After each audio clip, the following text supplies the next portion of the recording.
Donc, je vais déplier trois registres et après une sorte d'espace citoyen commun aux trois registres. Un premier registre qui est le pouvoir de, un second registre qui est le pouvoir sur et qui est plus vertical, un troisième registre qui est proprement associatif, qui est le pouvoir avec. Et en proposant ces trois ou quatre directions, je reparcourrai un peu les lignes de ce matin qui portaient à la fois sur l'éloge, je dirais, des capacités associatives, de l'engagement associatif, une histoire et la situation actuelle des rapports entre l'association, les associations et l'État, et justement les places et les formes de l'engagement associatif aujourd'hui avec la question de la confiance, on pourrait dire. Premièrement, donc le pouvoir 2. Pouvoir 2, en fait, je suis tout simplement parti de la philosophie là, de la phénoménologie, excusez-moi, c'est de la philosophie de Paul Ricoeur qui disait, il faut partir, avec Merleau-Ponty, il faut partir du corps sujet qui découvre qu'il peut. Hein, je peux bouger, je peux déplacer un objet, je peux faire des choses, je peux d'ailleurs donc agir, je peux dire, je peux raconter, je peux pardonner, je peux promettre, etc. J'ai des capacités. Et, Amartya Sen, c'est à mon avis très important, disait que la démocratie consiste à garantir à chacun une capacité d'agir minimale. Je crois que c'est un point de départ très important. Ce point de départ, ce pouvoir-faire, ce savoir-faire, il n'est pas seulement individuel, il est aussi collectif. Christian Paul, ce matin, parlait du savoir-faire associatif. Je pense que ça fait partie de ses capacités. Et derrière ces capacités, il y a aussi la capacité peut-être à imaginer. Je place comme une pierre d'attente cette idée de l'imagination. Ricoeur dit, c'est dans l'imagination que d'abord se forme en moi l'être nouveau, c'est-à-dire l'être capable. Je dis bien l'imagination et non la volonté. Le pouvoir de se laisser saisir par des nouvelles possibilités précède le pouvoir de se décider et de choisir, et donc d'agir. Il dit ailleurs, c'est dans l'imaginaire que j'essaie mon pouvoir de faire. Je m'imagine faire du vélo avant de faire du vélo, d'une certaine manière. C'est dans l'imaginaire que je prends la mesure du je peux. Je ne m'impute à moi-même mon propre pouvoir en tant que je suis l'acteur de ma propre action qu'en le dépeignant à moi-même sous les traits d'une variation imaginative. Je me projette.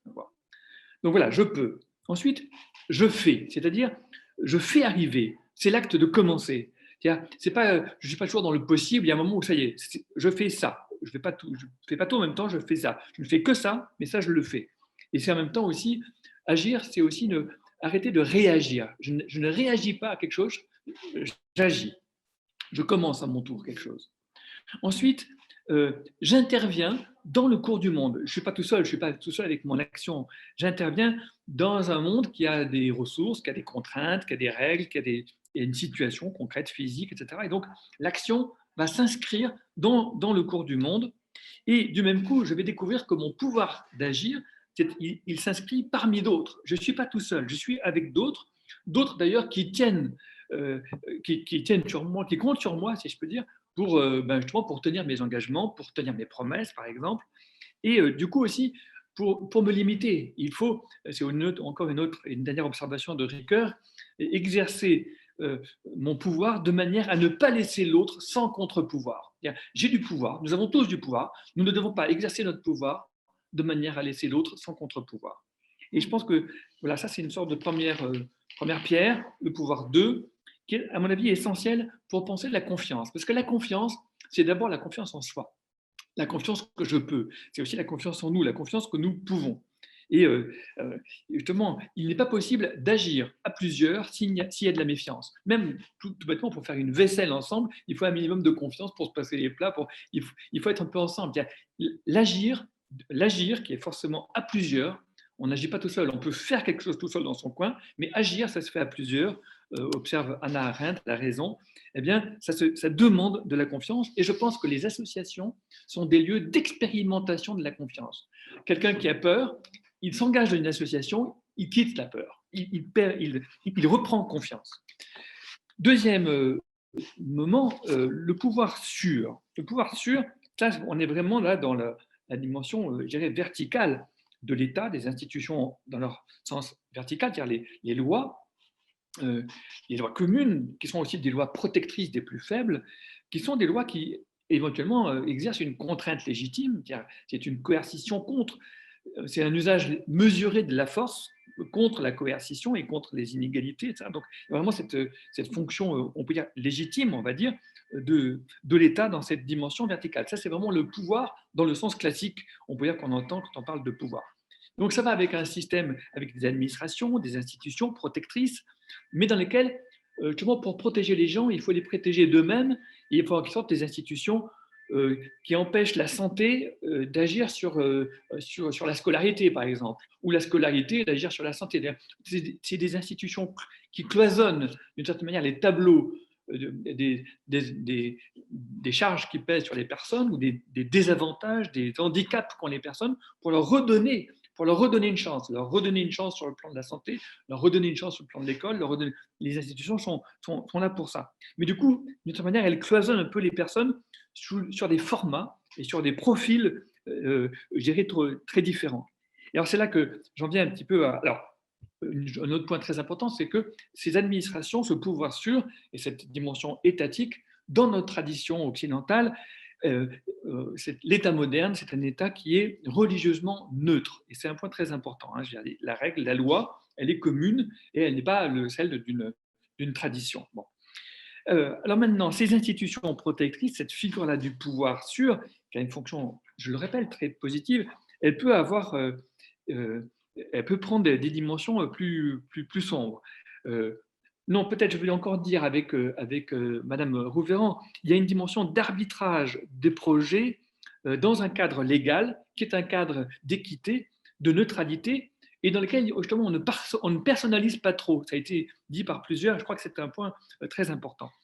Alors, là où ça devient un peu problématique, c'est lorsque l'État devient, je dirais, le berger qui élève son cheptel, si je peux dire, avec un principe de précaution, mais aussi un principe dans lequel il sait notre bien à notre place. Georgina a insisté sur ce point. Et du coup, aussi, on pense tout le temps à la maladie et pas à la santé, par exemple, dans le cas actuel. Et je pensais à ce moment-là à Emerson qui disait toute protection contre un mal nous place sous la dépendance de ce mal. Donc, c'est très dangereux. La protection contre un mal nous fait, on ne s'occupe plus que de ça. Bon, et on manque à penser le bien, le bon et le bien commun. Et du coup aussi la gratitude et la reconnaissance, etc. Donc, on est dans une logique de parapluie, de précaution, dans laquelle on a affaire à des citoyens qui sont des clients, plein de réclamations, de droits sans devoir, etc. C'est aussi un autre danger dans le rapport entre l'État et les associations que j'ai entendu. C'est, comme disait Christian Paul, trop de réglementation, c'est aussi moins de ressources, c'est aussi que parfois l'État a tendance à casser les thermomètres lorsque les associations deviennent des avertisseurs publics trop dangereux. Et voilà, en gros, ça c'est pour moi les principales choses que j'ai repérées comme étant les gros points noirs de cette dimension du pouvoir sûr. Je ferai une distinction entre ce pouvoir sûr et le pouvoir des élus. Je pense que les élus, ils ont un mandat limité, ils s'engagent. D'ailleurs, il faut aussi qu'ils puissent se retirer. C'est quelque chose qui est peu pensé dans le système politique en général. Comment est-ce qu'on se retire du pouvoir quand on a passé du temps au pouvoir? C'est très compliqué. Enfin, je pense que on devrait réfléchir aussi à ça en termes d'engagement. Pour pouvoir s'engager, il faut pouvoir se désengager. C'est fondamental pour penser l'engagement, y compris notamment, bien sûr, l'engagement politique. Et l'engagement politique aussi, quelque chose que je trouve très important, c'est que les partis politiques, ils construisent des récits, c'est-à-dire des propositions de récits rassembleurs, des propositions de société, et donc un ordre de priorité de ce qu'on appelait tout à l'heure le socle commun des valeurs républicaines. Et donc, voilà, l'ordre de priorité peut changer. Ça peut être la liberté avant l'égalité, ça peut être la fraternité avant la liberté, ou la protection, ou que sais-je. Troisième moment, le pouvoir avec. Le pouvoir avec, là, je vais revenir sur une... Déjà, vous voyez, il n'y a pas que le pouvoir sûr, il y a le pouvoir de, je peux, hein, le pouvoir de parler, d'agir, de se souvenir, de promettre. Le pouvoir avec, j'y viens avec la philosophe Hannah Arendt, d'abord qui commence par distinguer complètement le pouvoir et la force. La force, c'est quelque chose de quantitatif, d'ailleurs qui peut s'accumuler. Le pouvoir, dit-elle, ça ne s'accumule pas parce que pour elle, le pouvoir, c'est le pouvoir d'agir ensemble. Ensuite, elle distingue le pouvoir et l'autorité, parce que l'autorité n'existe qu'en tant que... On peut avoir le pouvoir sans avoir aucune autorité, parce que l'autorité n'est pas reconnue. L'autorité, c'est ce qui est le plus fragile, c'est ce qui s'évapore le plus. L'autorité n'existe qu'en tant qu'elle est reconnue. Mais la fonction de l'autorité, dit Hannah Arendt, ce n'est pas la fonction du pouvoir. le consul a le pouvoir, le Sénat a l'autorité. Le Sénat n'a aucun pouvoir. Pour elle, elle reprend l'institution romaine, qu'elle trouve admirable. Elle dit la fonction du Sénat, qui n'a aucun pouvoir, c'est simplement la capacité d'approuver et en approuvant, d'augmenter, de dire mais oui, allez-y, ça c'est bien. Hein, l'autorité du Sénat, elle consiste à autoriser. Et voilà, elle estime que c'est une fonction qui est très manquante dans la société actuelle où on mélange le pouvoir et l'autorité. Donc le pouvoir, qu'est-ce que c'est? C'est le pouvoir d'agir à plusieurs. Ce n'est pas cumulable, c'est fragile, ça demande qu'on se mette ensemble et ça dure le temps qu'on est ensemble. Mais quand on est ensemble, la faculté d'agir, elle fait des miracles. D'ailleurs, elle réfère cette faculté pratiquement miraculeuse d'agir, elle la réfère beaucoup à Jésus dans sa capacité. Le pardon comme exemple même d'une action qui ne réagit pas, qui agit de manière nouvelle. Alors maintenant, pourquoi est-ce que je mets cette réflexion du pouvoir du pouvoir ensemble à la tête de l'engagement associatif? Parce que justement, là, on a affaire à quelque chose qui n'est plus vertical, mais qui est horizontal, qui est coopératif. On se met ensemble. Alors, ce ne sont plus des élus, ce ne sont pas non plus des salariés, c'est quand même massivement, on l'a entendu ce matin, des bénévoles. Des bénévoles, alors, il y a des bénévoles qui sont sur un temps très, très long, des fidèles, hein, des militants fidèles qui sont toujours là. Il y en a qui sont sur des temps courts, juste sur des causes, sur des projets presque. Bon, je dirais que ce qui est important, alors là, il y a eu plein de choses qui ont été dites là-dessus. D'abord, il y a eu ce que Christian et Paul et Madame Rouvéran ont dit sur la fonction de corps intermédiaire des associations, la fonction de médiation des associations. Il y a aussi ce qu'a dit M. Simula sur le fait que cela concerne des biens et des services non marchands et qui réduisent les inégalités. Et c'est aussi le fait que ces associations sont au cœur du lien de socialisation, d'insertion, elles font le lien. Justement, là où les administrations ont tendance à séparer des profils différents, dans les associations, on trouve les personnes sous tous leurs formats. On essaye de trouver les personnes sous leurs divers formats, pas seulement sous le format de clients de ceci ou de cela, mais sous tous leurs états, on va dire. Et donc de faire le lien. Et ça, c'est une dimension très, très importante. Une autre dimension importante, c'est de sortir d'une motivation par le ressentiment, par l'agressivité ou par la culpabilité pour se déplacer, sortir de soi-même, pour aller s'engager, pour agir, pour prendre en charge une responsabilité. Christian Paul, là encore, a parlé de responsabiliser la société.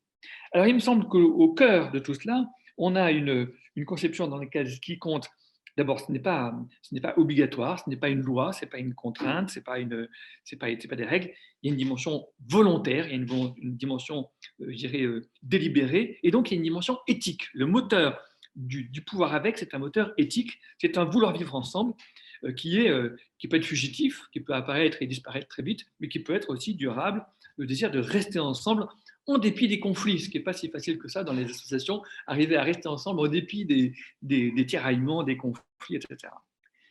Ça, c'était très rapidement, je vais peut-être un petit peu trop vite, mon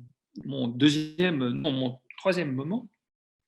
Et mon quatrième moment, c'est alors comment est-ce que l'espace politique, c'est là que je mettrai le politique, je ne mettrai pas le politique dans l'État, vous voyez, je fais exprès, il me semble que l'espace politique, au sens de l'espace civique, il est au carrefour de ces trois pouvoirs, du pouvoir de, du pouvoir sur et du pouvoir avec. D'abord, je dirais que nous avons, comme nous l'a magnifiquement montré Francine Cabane dans son exposé magistral, nous avons une alternance entre deux, moi je redirais un petit peu autrement, entre deux formats du théologico-politique.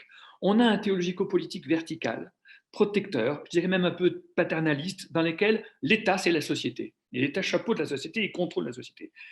D'une certaine manière, c'est déjà l'Empire romain, c'est l'absolutisme de l'époque de Louis XIV, mais aussi de la Révolution française, et qu'on trouve déjà chez Hobbes. Hobbes demande un léviathan à l'intérieur duquel on supprime toutes les associations. Il veut voir que des individus et l'État. Bon. Et alors, où est-ce qu'on est aujourd'hui? Georgina disait, l'État a peur des associations. Alors ça, je trouve que c'est un point très, très intéressant. De l'autre côté, on a un théologico-politique plus horizontal, plus coopératif, je disais, dans lequel l'État n'est pas la société. Il y a une distinction. La société existe à ce niveau horizontal. Et aussi, ça propose une autre figure du politique, qui est le politique de l'alliance, du pacte, hein, d'un pacte qui peut se défaire et se refaire. C'est plus le Moyen-Âge, c'est plus le 19e siècle, le début du 20e siècle. Et justement, aujourd'hui, ça, c'est très, très fragilisé. Francine Cabane disait que, en gros, que l'État a tendance à sous-traiter, à externaliser, bon, mais aussi à contrôler, à mettre en concurrence. Et voilà, il y a une fragilisation, sans doute, aujourd'hui, le retour de balancier va vers un État qui se méfie un peu des associations. Les lois en préparation, là, en ce moment, le montrent très bien. Une deuxième manière que j'aurais de balancer le politique, je dirais, il y a un politique qui est plutôt de l'ordre de l'administration de nos corps vulnérables, avec les pénuries, la famine, la santé, tout ça. Et puis, un politique qui est plutôt de l'ordre de la reconnaissance mutuelle, de la filia politica, diraient les Grecs, je dirais de l'interdépendance et de la reconnaissance mutuelle, de l'endettement mutuel.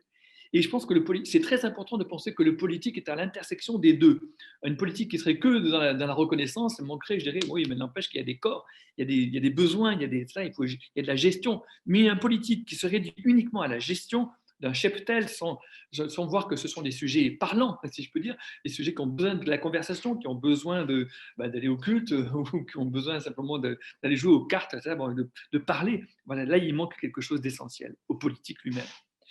Troisième point, je dirais qu'il faut penser le politique à la fois de l'intérieur, pour l'instituer, pour le réinstituer de l'intérieur, et en même temps y résister de l'extérieur. Pour penser le politique, j'ai pensé le rapport à l'État, de l'intérieur et de l'extérieur, à la fois instituer et protester. C'est ça la démocratie. Il faut pouvoir faire les deux en même temps. Et Valérie Rouveyran disait que le politique aussi, l'élu aussi, était un intervenant face à l'État, et un partenaire en quelque sorte. Georges Hénin a insisté sur le fait que le cœur du responsable politique, ou d'ailleurs même d'un personnel administratif, peut être touché, et donc essayer de dépasser les contraintes ou les règles. Je pensais à cette citation de Ricoeur qui disait « On peut toujours incorporer un degré supplémentaire de charité dans tous nos codes de justice pénale, sociale, etc. » Puis dernier point, ça sera ma conclusion, il peut y avoir dans tout cela, et ça fait partie du politique, un décalage entre le discours et l'action. Ça existe aussi pour nos associations, ça existe pour nous-mêmes. Je dirais que l'imagination, dont je parlais au début, l'imaginaire, se loge dans cet écart entre le discours et la réalité et de l'action. Et en même temps, c'est là que se loge, c'est dans cet écart qui peut devenir un mensonge, je vais y venir, que se loge la possibilité d'un imaginaire commun. C'est-à-dire qu'il y a à la fois une fonction idéologique de rassembler dans un récit commun, de trouver un récit commun, et ça c'est très positif, mais ça peut être un mensonge, ça peut être une dissimulation idéologique, un mensonge sur la réalité. Et puis aussi une fonction utopique d'ouvrir le champ des possibles, de chercher le champ des possibles, mais le risque c'est de s'évader hors de la réalité. Là encore, je reviens à un propos de Christian Polsch qui disait que les associations étaient un laboratoire d'expérimentation et une force de proposition. Et je crois que c'est un point très important. Et je pense que c'est en tenant ces deux versants ensemble, de cet imaginaire commun, du pouvoir, je dirais, d'imaginer ensemble, que nous retrouverons les termes de la confiance en nous, en nous-mêmes. Ricoeur disait, je vais terminer par cette citation, d'une part, il faut résister à la séduction d'attentes purement utopiques. Elles ne peuvent que désespérer l'action, car faute d'ancrage dans l'expérience en cours, elles sont incapables de formuler un chemin praticable dirigé vers les idéaux qu'elles situent ailleurs. Les attentes doivent être déterminées et donc finies et modestes si elles doivent pouvoir susciter un engagement responsable. Donc il faut empêcher l'horizon d'attente de fuir. Il faut le rapprocher du présent par un échelonnement de projets intermédiaires rapportés à l'action. Mais d'autre part, il faut résister au rétrécissement de l'espace d'expérience. Il faut lutter contre la tendance à ne considérer le passé que sous l'angle de l'achevé, du révolu. Il faut rouvrir le passé, raviver en lui des potentialités inaccomplies, empêchées, voire massacrées. Bref, à l'encontre de l'adage qui veut que l'avenir soit à tout égard ouvert et contingent et que le passé soit univoquement clos et nécessaire, il faut rendre nos attentes plus déterminées et nos expériences plus indéterminées. Voilà. Cette circulation, on pourrait dire, entre l'imaginaire du passé, plutôt idéologique et l'imaginaire d'un futur plutôt utopique. Il faut qu'on rouvre cette circulation pour retrouver cette confiance dans notre capacité d'imaginer ensemble. Voilà, merci.